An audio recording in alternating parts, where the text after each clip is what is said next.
Qu'est-ce que l'encodage de caractères UTF-8 et pourquoi est-il nécessaire? UTF-8 ou UCS Transformation Format 8 est un codage de caractères standardisé largement utilisé sur le web. Le codage de caractères est la méthode utilisée par les ordinateurs pour stocker des caractères sous forme de données. En résumé, tout texte d'une page web est une séquence de caractères stockés sur un ou plusieurs octets. En informatique, un octet est une unité de données composée de 8 bits ou chiffres binaires.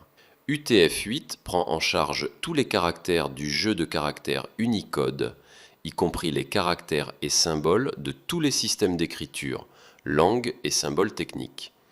Voici un exemple d'utilisation de le méta-élément avec l'archette attribut pour définir le codage de caractères UTF-8. En définissant l'encodage des caractères sur UTF-8, le E caractère accentué et s'affichera correctement sur la page. Voici un exemple de code détaillé illustrant l'utilisation de l'encodage UTF-8. Supposons que nous voulons faire afficher le mot café sur notre page.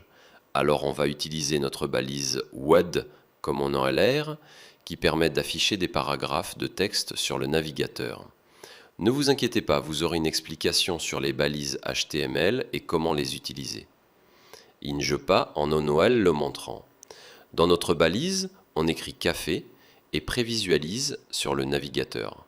On va voir très bien que l'accent est pris en compte par le navigateur. Pour chaque nouveau projet que vous créez, vous devez inclure cet méta-élément avec l'archette attribut défini sur UTF-8.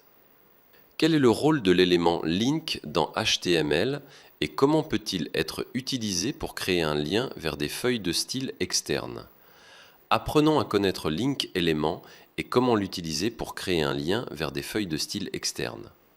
Cet link élément permet de créer des liens vers des ressources externes telles que des feuilles de style et des icônes de site. Voici la syntaxe de base pour utiliser cet link élément dans un fichier CSS externe. Au projet, pour connaître le feuille de style externe, on y un nivellement vers des internes. Cette rel attribut permet de spécifier la relation entre la ressource liée et le document HTML. Dans ce cas, nous devons préciser que cette ressource liée est un fichier stylesheet. Il est recommandé de séparer le code HTML et le code CSS dans des fichiers distincts.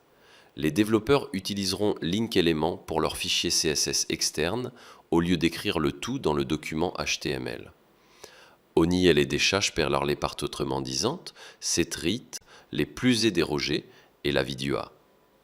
Le href attribut est utilisé pour spécifier l'emplacement de l'URL de la ressource externe. Moi link on évent la ressource détaillée de la fichier CSS externe qui les ont utilisés sur le bel quatre sonnian cous de vétran, disot au gifre au lait. Dans l'exemple, suivi dot et d'une barre oblique, voici un exemple d'utilisation de cette link élément pour pointer vers une police Google externe appelée Playwright Cuba.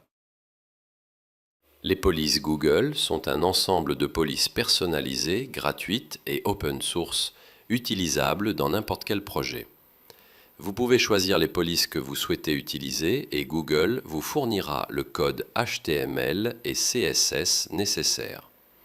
Dans cet exemple, la pré-connectaleur de rel attribut indique au navigateur de créer une connexion anticipée à la valeur spécifiée dans l'href attribut.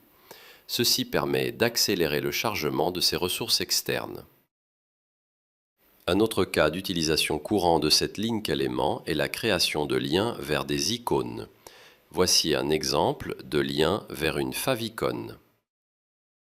Un favicon, abréviation de favori, est une petite icône généralement affichée dans l'onglet du navigateur, à côté du titre du site. De nombreux sites web utilisent un favicon pour afficher l'icône de leur marque.